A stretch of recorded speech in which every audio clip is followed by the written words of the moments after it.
महाराज जी, परमात्मा साकार है या निराकार है? परमात्मा सर्वव्यापक है या एक स्थान पर रहता है? आप जी के क्या विचार हैं?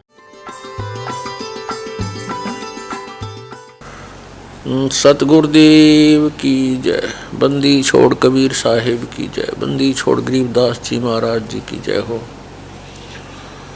स्वामी राम देवानंद जी गुरु महाराज जी की जय हो। ग्रीब नमो नमो सतपुरुष को नमस्कार गुरु की नहीं। सुर नर मुनि जन साधुआं संतों सर्वस दे नहीं। सतगुरु साहेब संत सब डंडो तुम प्रणाम। आगे पीछे मध हुए तिनको जा कुर्बान। पुण्यात्मा, परमात्मा साकार है और एक स्थान पर विराजमान है, वो नर आकार है। आपको दिखाते हैं ढेर सारे प्रमाण वेदों में कि परमात्मा साकार है, नर आकार है, ऊपर के लोकों में विराजमान है, वहाँ से गति करके आता है और अपने तत्व ज्ञान को स्वयं ही सुनाता है, बताता है। कवियों की तरह वो आचरण करता है। जो ये कहते हैं कि परमात्मा निराकार है और वेदों में निराकार लिखा है, उन्होंने वेदों का कैक है भी पता नहीं। और महर्षि दयानंद पूर्ण रूप से अज्ञानी थे, उनको वेदों का कैक है भी ज्ञान नहीं था। आपके सामने आप ढेर सारे प्रमाण प्रस्तुत करते हैं। पुण्यात्माओं, ये दयानंद के चेले कहते हैं रामपाल ने ना तो संस्कृत आती, ना वो विशुद्ध रूप से उच्चारण कर पाता। अरे भले आदमियों, जैसे कोई बालक है, छोटा सा बच्चा तोतला बोलता हो तो माँ उसकी सारी भाषा समझती है। भी केम चाव है, दूध मांगे है कि रोटी मांगे है। रोटी कहेगा तो भी माँ समझ जाएगी रोटी मांगे है।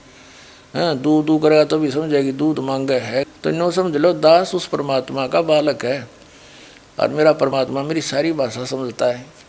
और इन आचार्यों ने और इन विद्वानों ने, दयानंद के चेलिया ने सारी उम्र खोदी गछामी गछामी करता ने।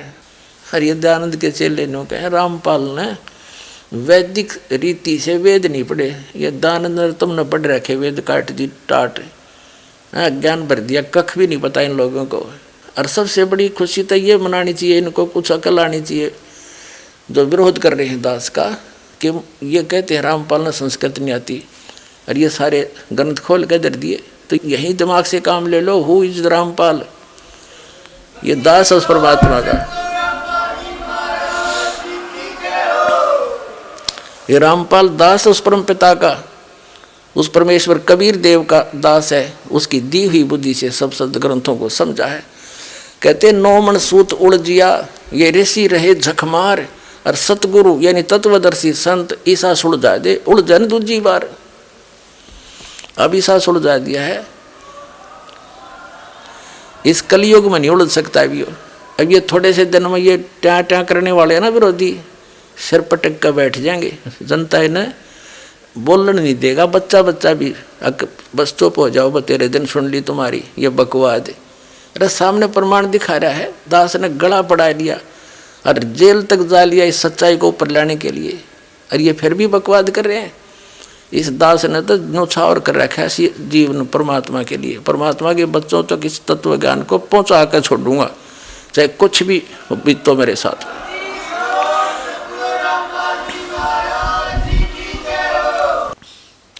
और ये महर्षि दयानंद के अनुयायी, विशेषकर जो इस आर्य समाज के अंदर कुछ पद प्राप्त हैं, जो प्रवक्ता हैं, आचार्य हैं, वो अब भी इस सत्य को आँखों देखकर भी ना स्वीकार करना चाहते हैं और न ही समाज को करने देना चाहते हैं, जिसके परिणाम स्वरूप इन्होंने क्रोथा कांड करवाया।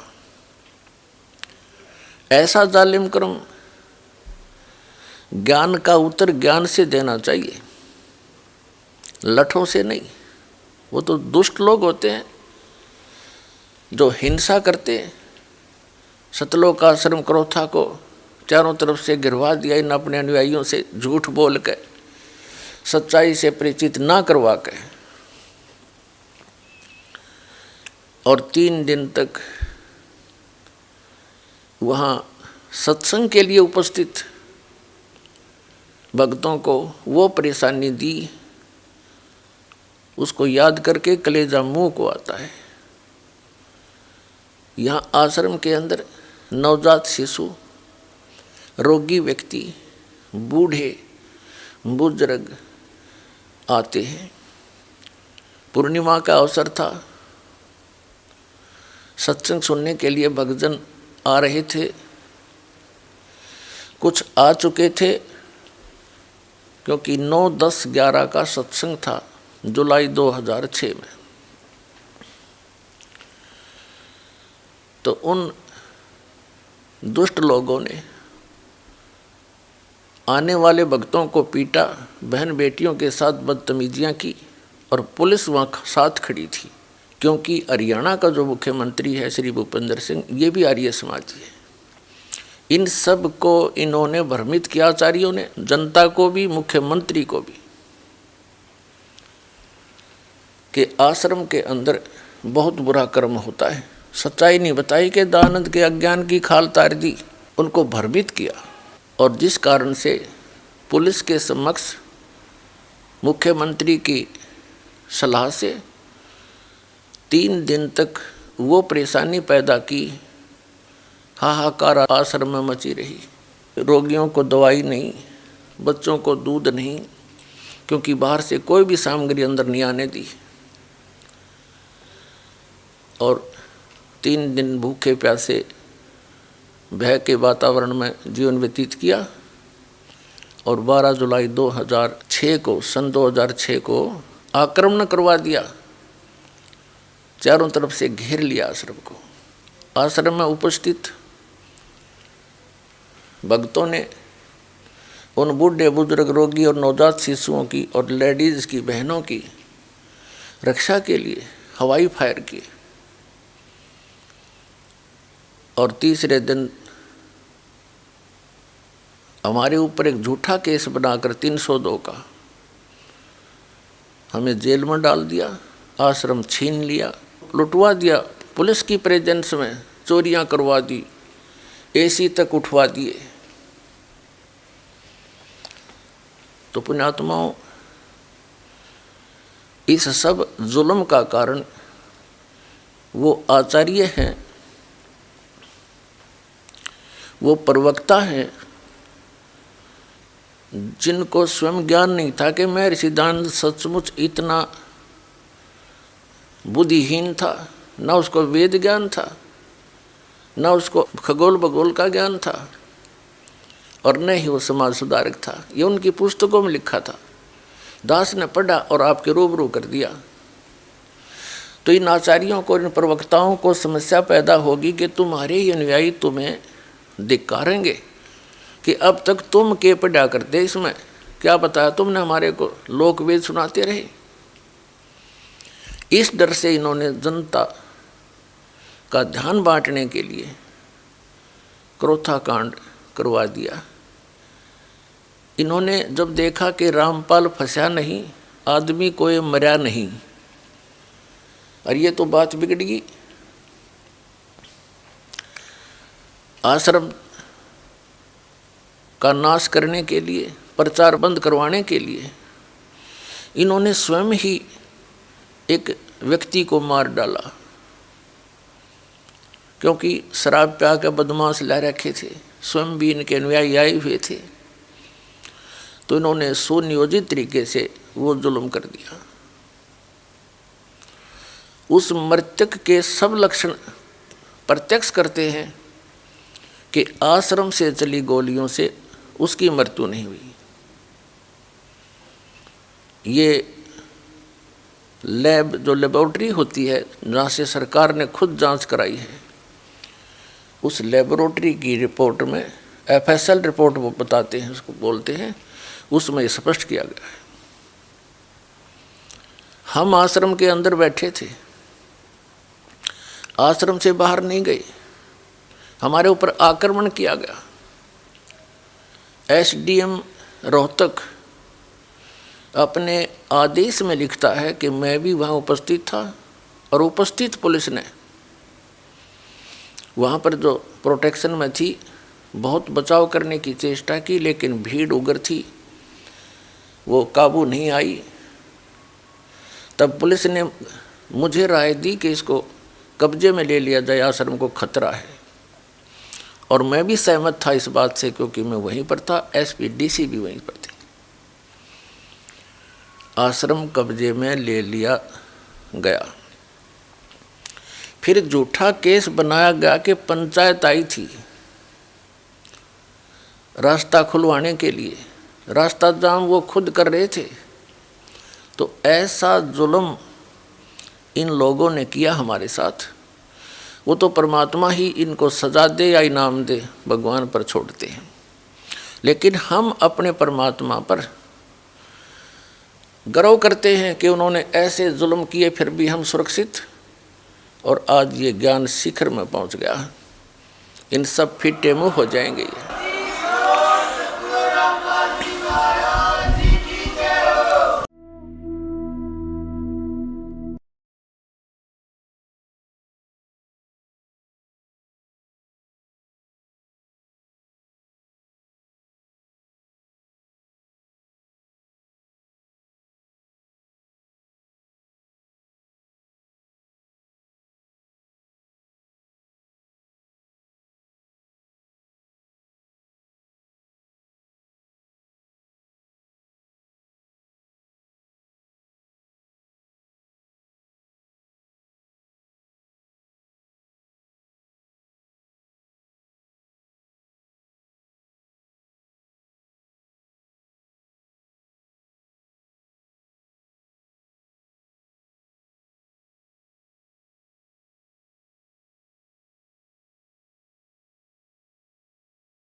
गदर मचा रखा है नकली संतों आचार्यों शंकराचार्यों ने, दुनिया डबो दी। इतने अनमोल जीवन को नाश करें, इनको पता नहीं कि इतना कीमती जीवन है इनका। और इस सत साधना से इनको यहाँ भी सुख है और वहाँ जाएंगे जहाँ सदा सुखी, जा जाने के बाद फिर साधक कभी लौट कर नहीं आता। तो महर्षि दयानंद और अन्य जितने भी महापुरुष हुए हैं जो अध्यात्म मार्ग में आगे बढ़ने की जिन्होंने चेष्टा की है, वे सभी पुण्यकर्मी प्राणी होते हैं, परमात्मा के लिए तड़फ रहे होते हैं। और उसी तरफ में ये महापुरुष इधर उधर जाते हैं, उनको मालूम होता है, धीरे धीरे ज्ञान होता है एक दूसरे से सुनकर कि परमात्मा की जानकारी तत्वदर्शी संत बताया करते हैं। तो संतों की खोज में सभी महापुरुष निकल पड़ते हैं। पुण्यात्माएं जितनी भी हैं वो भगवान की भक्ति बिना नहीं रह सकते, उसके लिए वो संतों के पास जाते हैं।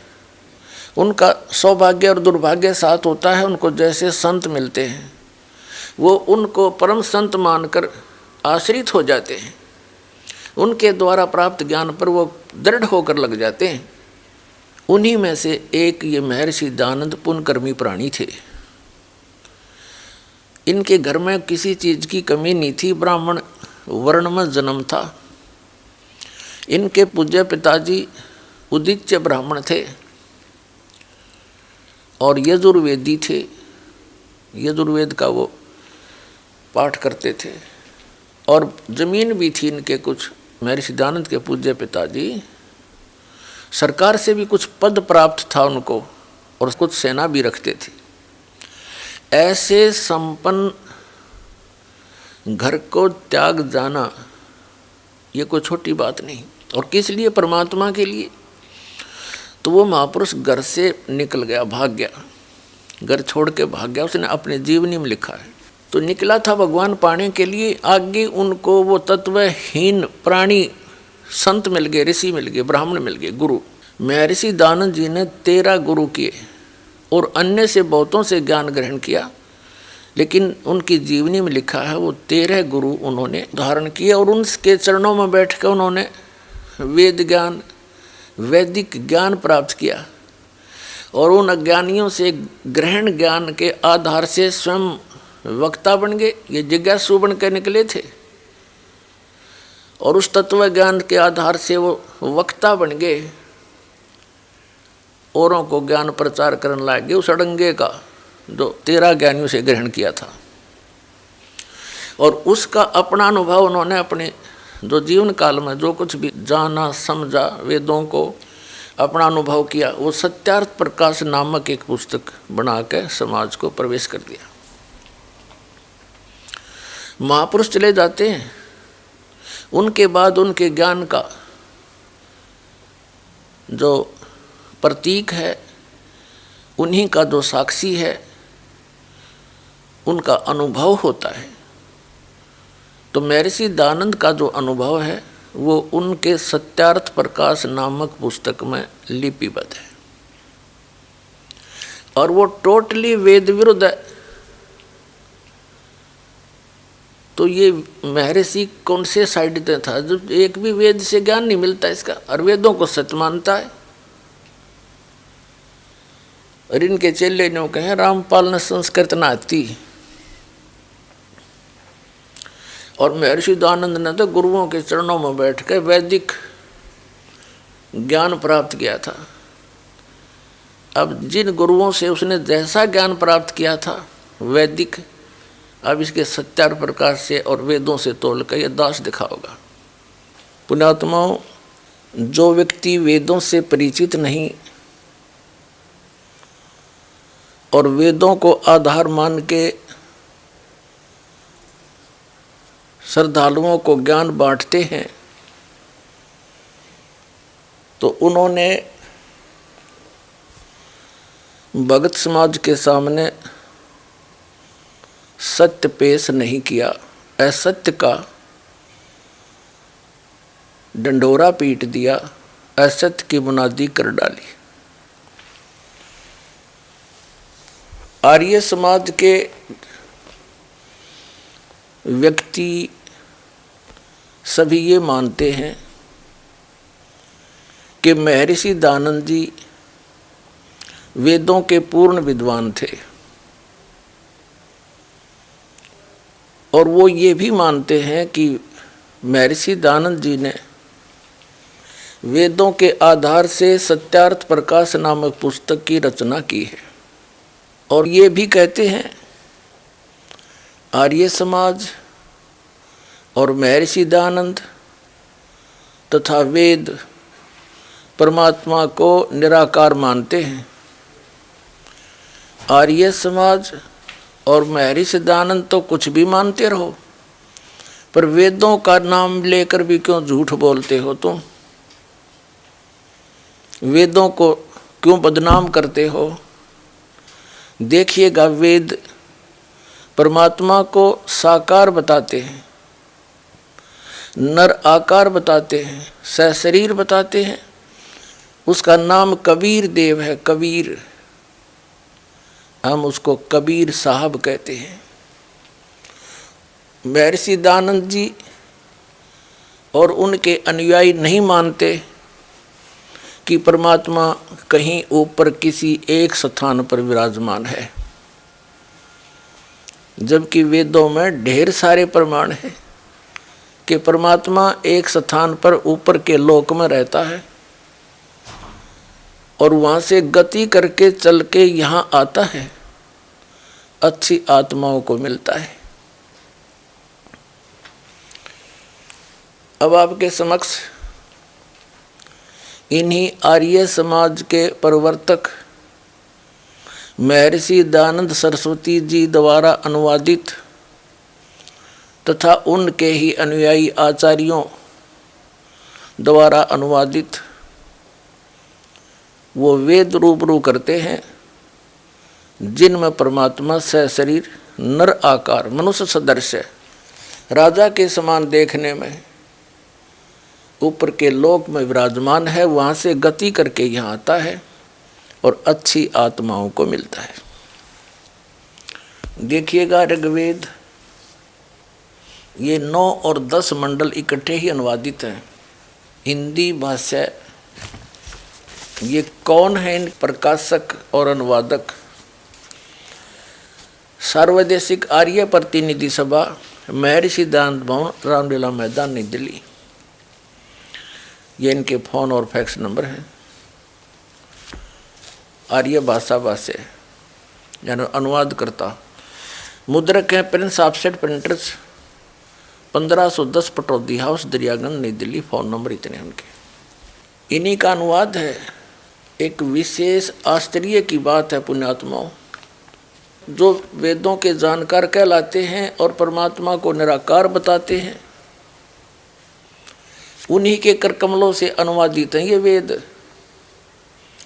यहाँ परमात्मा ने दया करी आप और हम पर,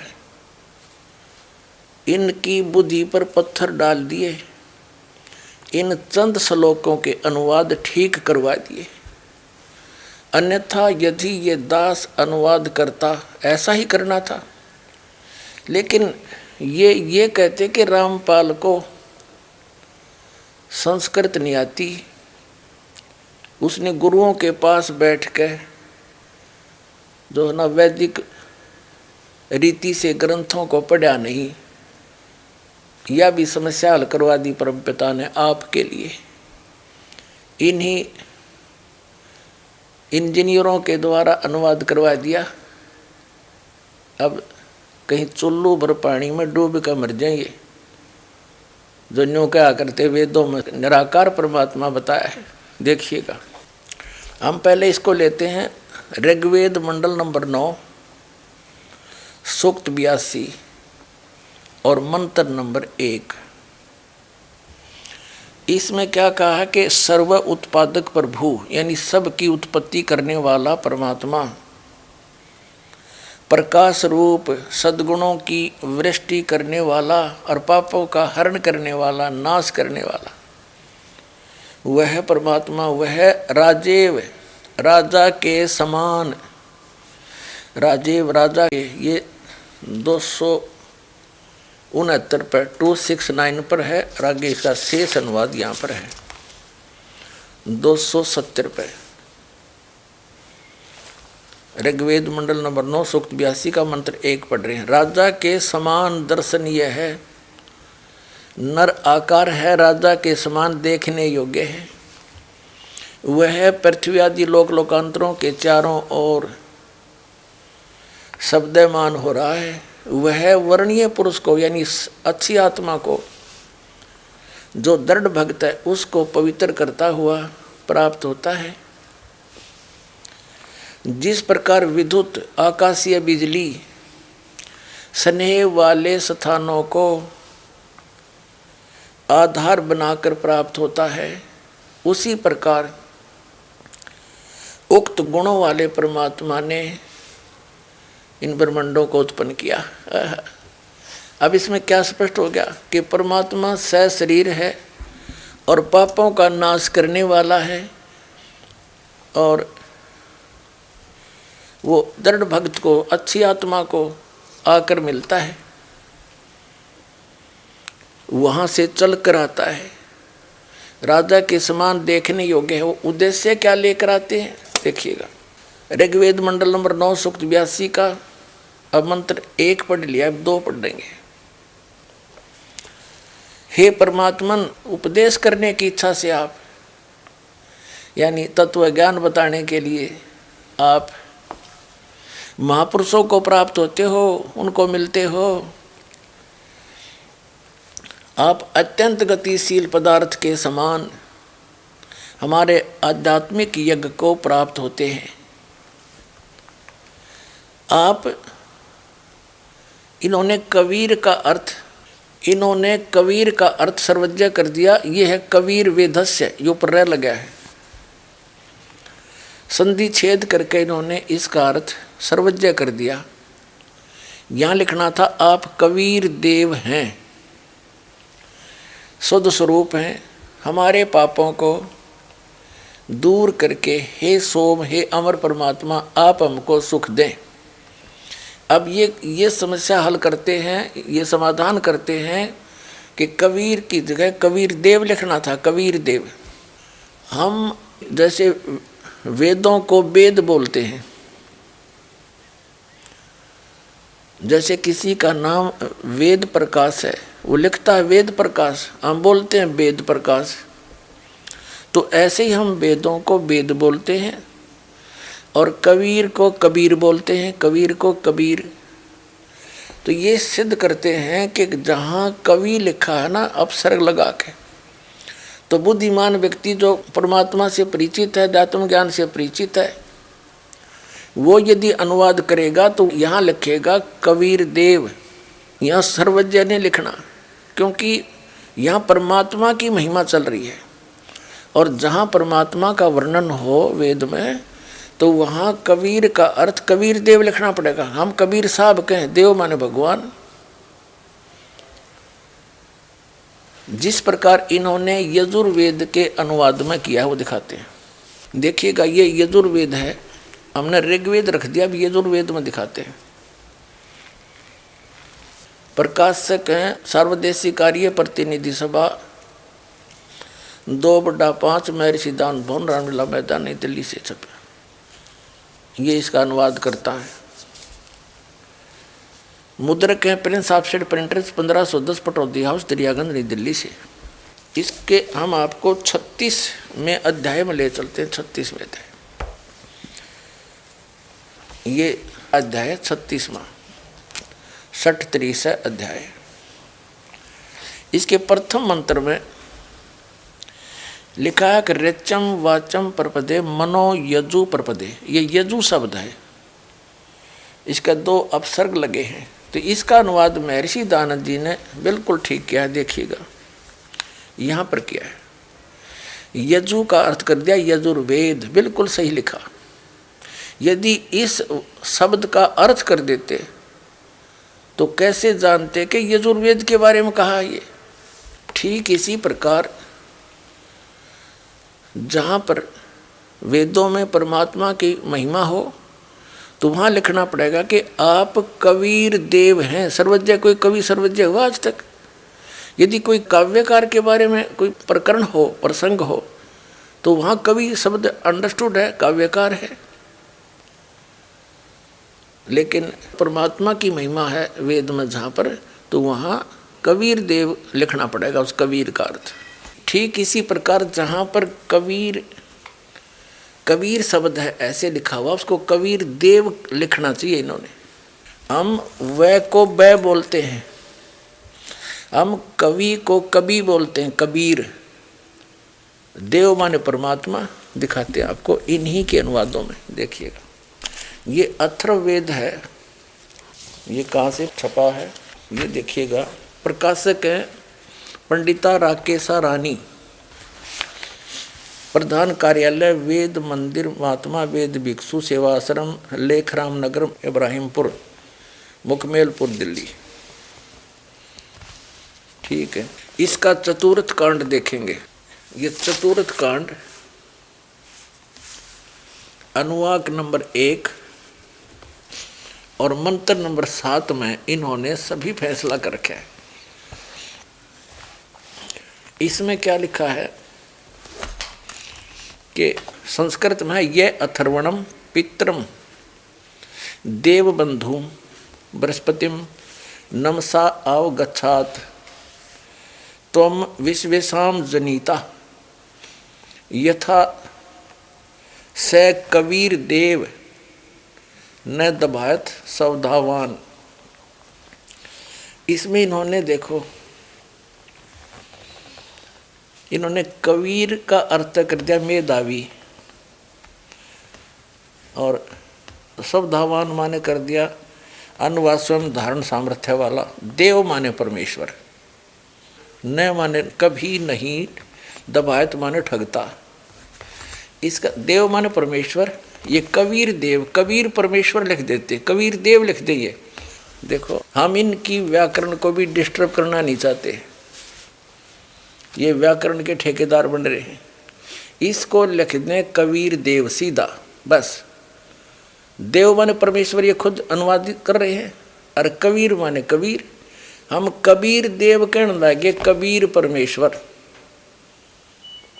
वेद में जहाँ कबीर लिखा है, जैसे यजुर लिखा है, यजुहु यजुर कवि ही कबीर, तो वो कबीर देव लिख दे जहाँ परमात्मा की महिमा चल रही हो। और जहाँ किसी काव्यकार का वर्णन है, वहाँ कवि का अर्थ अपने आप ही बदल जाता है। तो यहाँ परमात्मा की महिमा है वेदों में। अब हम फिर लेते हैं ऋग्वेद, यजुर्वेद रख दिया, अब ऋग्वेद। ये है वही ऋग्वेद, अनुवादकर्ता और ये मुद्रक ये है। अब हम इसके ऋग्वेद मंडल नंबर 9 सूक्त नंबर 82 और मंत्र नंबर 1 को तो हम पढ़ चुके हैं, फिर पढ़ लेते हैं एक बार। 82 का मंत्र नंबर 1, इसमें कि ए सर्व उत्पादक प्रभु प्रकाश रूप सद्गुणों की वृष्टि करने वाला, पापों का हरण करने वाला, पाप नाश करने वाला, राजे राजा के समान। ये 269 रुपये राजा के और 270 रुपये के समान दर्शनीय है। और वह पृथ्वी आदि लोक लोकांतरों के चारों ओर शब्दमान हो रहा है। वह वर्णीय पुरुष को, श्रेष्ठ पुरुष को, भक्त को, जो दृढ़ भक्त है उसको पवित्र करता हुआ प्राप्त होता है। जिस प्रकार विद्युत स्नेह वाले स्थानों को आधार बना के, विद्युत माने आकाशीय बिजली, प्राप्त होता है। अब इसका क्या अर्थ है? जैसे दृढ़ भक्त को, अच्छी आत्मा को भगवान मिलता है, और वो कैसे मिलता है? जैसे आकाशीय बिजली धातु विशेष पर गिरती है। जैसे पहले कांसी धातु के थाली और बेले हुआ करते, कांसी, और वर्षा के दिनों में यदि वो बाहर आंगन में पड़े होते तो हमारी दादी जी कहा करती कि इन कांसी के थाली और बेलों को अंदर रख लो, आकाशीय बिजली अमूमन कांसी धातु पर गिरती है, क्योंकि उसका उससे एक विशेष अट्रैक्शन होता है। ऐसे ही परमात्मा ऊपर के लोक में रहता, सतलोक में, द्युलोक के तीसरे पृष्ठ पर विराजमान है, और वहाँ से गति करके आता है। उन अच्छी आत्माओं को, दृढ़ भक्तों को मिलता है जो उनके मार्ग को आगे बढ़ा सके, विचलित ना हो, जो दृढ़ भक्त हों। उनसे उस परमात्मा का विशेष अट्रैक्शन होता है। वो परमात्मा किन किन को मिले हैं? आदरणीय धर्मदास साहिब जी को, बांधवगढ़ वाले को, आदरणीय मलुकदास साहिब जी को, आदरणीय नानक साहिब जी जो सिख धर्म के प्रवर्तक हैं, आदरणीय दादू साहिब जी को, आदरणीय गरीबदास साहिब जी गांव छुड़ानी जिला झज्जर वाले को, आदरणीय घीसा दास साहिब जी गांव खेखड़ा जिला मेरठ उत्तर प्रदेश वाले को, और आदरणीय महर्षि रामानंद जी को। तो इन महापुरुषों के बारे में दास को जानकारी है, जिन दृढ़ भक्तों को परमात्मा आकर मिले। तो उन महापुरुषों ने परमात्मा को जाना और सचखंड लेकर गए भगवान जहाँ वो रहते हैं सतलोक में, और वहाँ से वापस छोड़ा। फिर उन्होंने आंखों देखा हाल अपनी अमृतवाणी में वर्णन कर रखा है, और वो भी यही बताते हैं जो वेद बताते हैं। क्योंकि परमेश्वर कबीर जी जब ये लीला करने वो आते हैं, अच्छे भक्तों को मिलते हैं, तो उन्होंने स्वयं आकर बताया था कि वेद मेरा भेद है, मैं ना मिलूं वेदन के माही, और जौन वेद से मैं मिलूं वो वेद जानते नहीं। ये चारों वेद कबीर परमेश्वर जी कहते हैं मेरी ही महिमा का गुणगान करते हैं। लेकिन इन वेदों में मुझे पाने की, सतलोक में स्थायी स्थान पाने की वो विधि नहीं है। वो अन्य वेद है जो सूक्ष्म वेद, जो सच्चिदानंद घन ब्रह्म की वाणी में स्वयं परमात्मा आकर बताते हैं। उस वेद में, उस ज्ञान में, उस सूक्ष्म वेद में लिखा है, उसके बारे में इन वेदों में वर्णन नहीं। इसलिए जौन वेद से मैं मिलूं ये वेद जानते ना। तो अब कबीर परमेश्वर जी की महिमा परिपूर्ण है। वेद भी बताते हैं वो परमात्मा सतलोक में रहता है, वहाँ से गति करके आता है। और ये लीला परमेश्वर ने की हुई, कबीर परमेश्वर जी ने, जिसको धानक जुलाहा कहा करते, जो 600 वर्ष पहले सहश्री राय थे, कमल के फूल पर एक शिशु रूप धारण करके विराजमान हुए थे। और उसके बाद नीरुनिमा नाम के एक निसंतान दंपति थे, वो उनको उठा ले गए। वहाँ उनकी परवरिश की लीला हुई। धीरे धीरे छोटी सी उम्र में बड़े होते ही 5 वर्ष की आयु में बड़े बड़े विद्वानों के छक्के छुड़ा दिए थे परमात्मा ने, इस तत्व ज्ञान के आधार से। लेकिन उन नकमी आत्माओं ने, ऋषियों, महर्षियों, मंडलेश्वरों ने, अज्ञानियों ने, आचार्यों और शंकराचार्यों और उन नकली ब्राह्मणों ने परमात्मा के उस ज्ञान को ऊपर नहीं आने दिया। आज इस दास को भेजा है।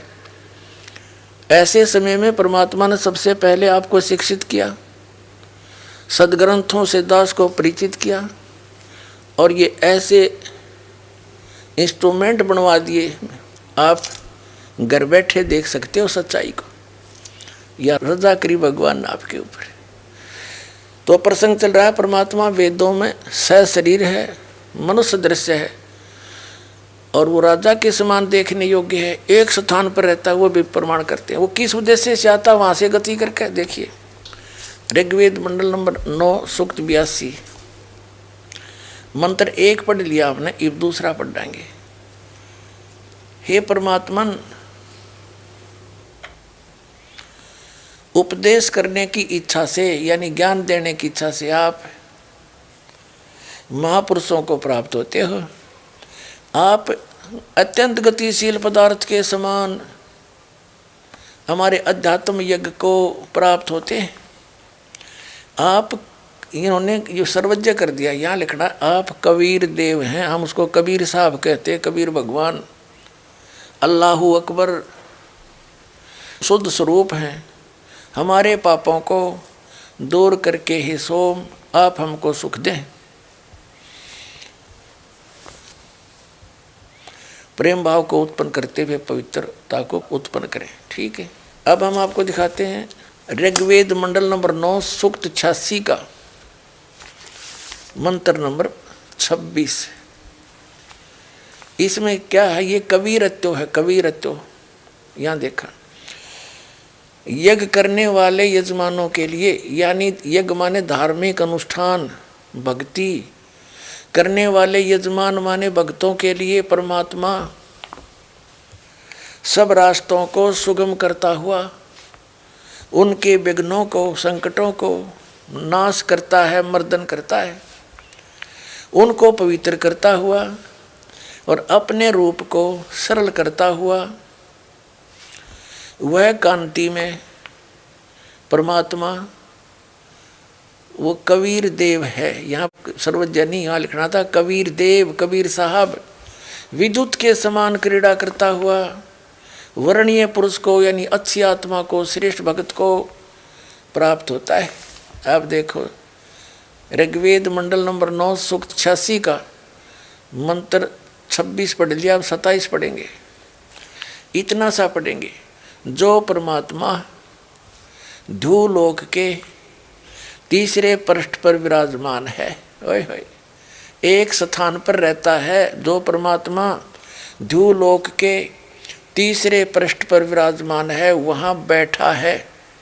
अपने आत्मा ध्रुवलोक का अर्थ है तेजो में लोक, वो सतलोक जिसको संत भाषा में हम सतलोक कहते हैं, सत्यलोक कहते हैं, सचखंड कहते हैं। वह पृथ्वी 100 प्रकाशित है हीरे की तरह, और उस सतलोक के 3 पोर्शन हैं, 3 विभाग, डिवीजन हैं। तो उसके तीसरे विभाग में सबसे ऊपर वाले स्थान पर परमात्मा विराजमान है, गुम्बज के अंदर, सिंहासन के ऊपर राजा की तरह। सिर पे मुकुट है, ऊपर सफेद छत्र है। अपने आत्मा महर्षि दयानंद क्या कहते हैं, क्या मानते हैं कि परमात्मा एक स्थान पर नहीं है। अब थोड़ा सा उसका प्रकरण दिखाते हैं सत्यार प्रकार से, फिर आगे चलेंगे। पहले महर्षि दयानंद द्वारा प्रकाशित उनका अनुभव सारे जीवन में, उन्होंने जैसा वेदों को जाना और जैसा सारे जीवन में अनुभव करके उसने अध्यात्म मार्ग को समझा, वो सारा का सारा अपना अनुभव सत्यार्थ प्रकाश नामक पुस्तक में लिख गए। तो इस सत्यार्थ प्रकाश को चाहे महर्षि दयानंद समझो, उनका अनुभव है, तो वही समझो। उन्होंने अपना सारा जो भी अंदर संग्रह था वो सारा लिख दिया।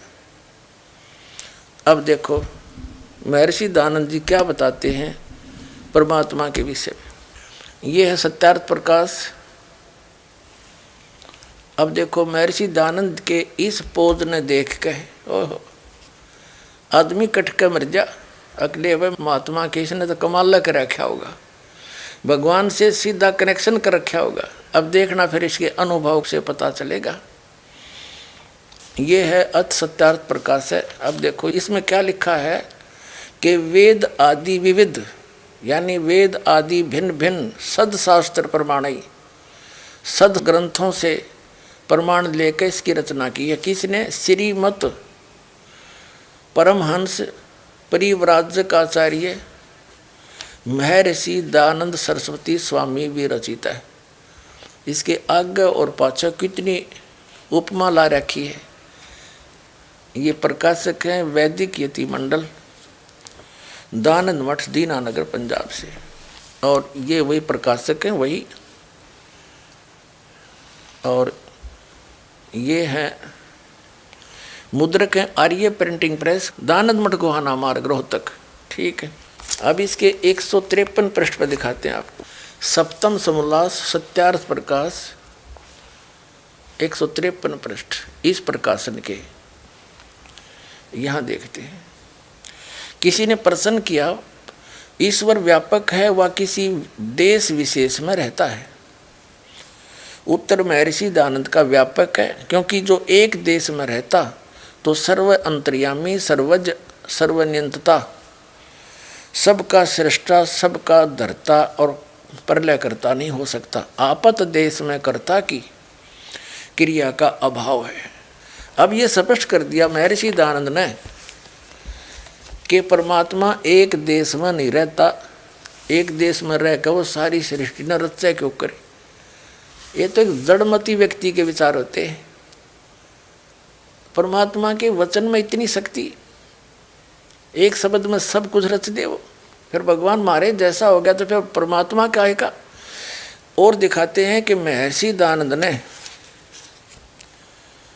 इसी सत्यार्थ प्रकाश में इसी बात पर कटाक्ष किया है मुसलमान धर्म के ऊपर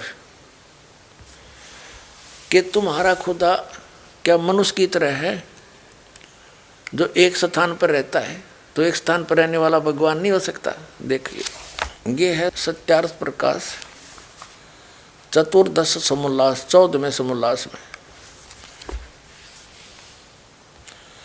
480 पे 480 पृष्ठ है। इसमें निश्चय ही परवरदिगार तुम्हारा अल्लाह है जिसने पैदा किया आसमानों और पृथ्वी के बीच 6 दिन के, फिर करार पकड़ा, अर्श के तदबीर करता है काम की। अब ये कुरान शरीफ है, कुरान शरीफ की कोई आयत का अनुवाद है। महर्षि दयानंद ने इसके ऊपर कटाक्ष किया है, मिथ्या आलोचना की है ज्ञानता से। क्या कहा है, ये सिद्ध करता है कि ये लिखा है कि तो जो हो मेरे हुक्म से और हो गया। जब कुरान में ऐसा लिखा है फिर 6 दिन कभी नहीं लग सकते, इससे 6 दिन लगना झूठ है। जो वह व्यापक होता तो ऊपर अर्श के क्यों ठहरता, और जब तदबीर करता है काम की तो ठीक तुम्हारा खुदा मनुष्य के समान है। महर्षि दयानंद नहीं मानते खुदा परमात्मा मनुष्य के समान है, यह कटाक्ष कर रहा है। क्योंकि जो सर्वज्ञ है वह बैठा बैठा तदबीर क्या करेगा। इससे विदित है कि ईश्वर को न जानने वाले जंगली लोगों ने यह पुस्तक बनाया होगा। अब महर्षि दयानंद की देख कितनी बेहुदे ढंग से इसने कैसे आलोचना की है। और ये क्या कहना चाह रहा है कि तुम कह रहे हो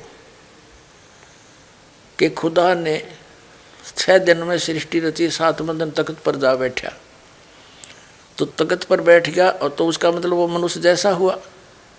महर्षि दयानंद कहते हैं नहीं, वो तो व्यापक है, अर्थात एक स्थान पर नहीं रहता। आगे देखो इसी में 481 पृष्ठ पर 14वें समोल्लास के 481 पृष्ठ पर क्या कहता है। ये कोई आयत है कुरान की, ये इतनी इसी, तो इस पर अब अदर कटाक्ष करते हुए कहते हैं कुरान की इधर की ओर से उतरा, क्या खुदा ऊपर रहता है। महर्षि दयानंद नहीं मानते किधर रहता है, क्या खुदा ऊपर रहता है।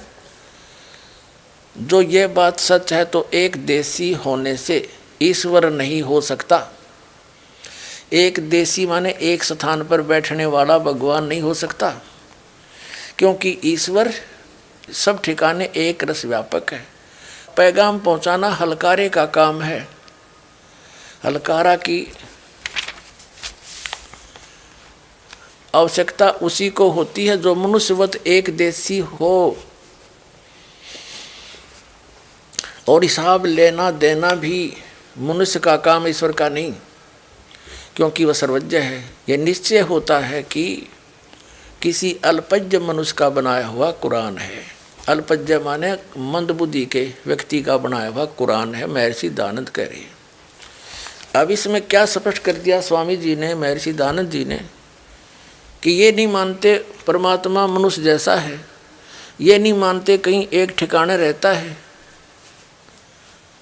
और आप जी को अभी वेदों में प्रमाण करते हैं कि वो एक स्थान पर रहता है, जो लोग के तीसरे स्थान पे।